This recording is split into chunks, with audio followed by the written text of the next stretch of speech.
Cardeal husu Sarani sira Reza Tersu e fulan Nain Feto. E a missa inauguração gruta Nain Feto Aitara, Dom Virgílio Cardeal do Carmo da Silva, SDB, li Husine Omília, Husu Sarani Hotu, a Reza Tersu e a fulan Nain Feto ne, no ne belehetan proteção e a Sarani sira ni atividade lorloronian. E o fulan outubro, a nessa interroga nossa madre, relé e introdução. O Aira Nain Feto em 1917, fulan outubro, 13 de outubro, moço, vai e pastorinho sira, ni adianta saída. Husu baimi a Reza Tersu. Husu bamunto maka Reza Tersu. Rosário. Kata ida nem uma força vai dar que se na fati ita basic baia marawa. Hanoi mai ita sira nebe experiência então halai fululara ni ita ten.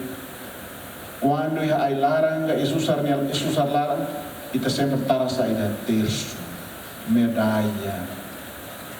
Ulu ami sirna behalaya mate bia ne bane dalam barak ne avião quando mai rega Felix dinanen lori stato na Nain Feto nian ko di seme di kana sane e ema barak salva ema barak ne fia ke dinanen ema barak ne be o Nain Feto ni harwanda ema barak koko ninia domi koko ninia rahon dia kira.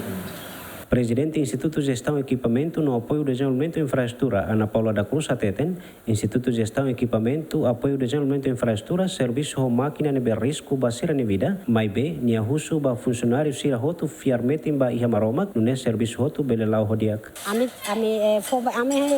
padre balo husu dan ne tem que ser saiba, ide tem que saiba mas imenian.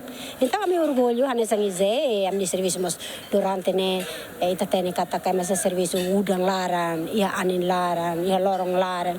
Então, sira dalam bara ka igreja mos lava to lorong botrum, ai tre lorong bot makai tempo lorong bot makudang, ser level então. Ita tene kata ka tau statua ida iles Nain Feto Aitara ba ize, kata ami lorong amnia devoção, amni fierne, am tem que ser fiarmete. Inauguração Nain Feto Aitara. Sai hanesan mahen be edifício Instituto Gestão e Equipamento, apoio desenvolvimento e infraestrutura, Horisalva no retam proteção para trabalhador nebe serviço e Instituto Gestão e Equipamento no apoio desenvolvimento e infraestrutura. Denis de Melo, Juliana Maria, GMN.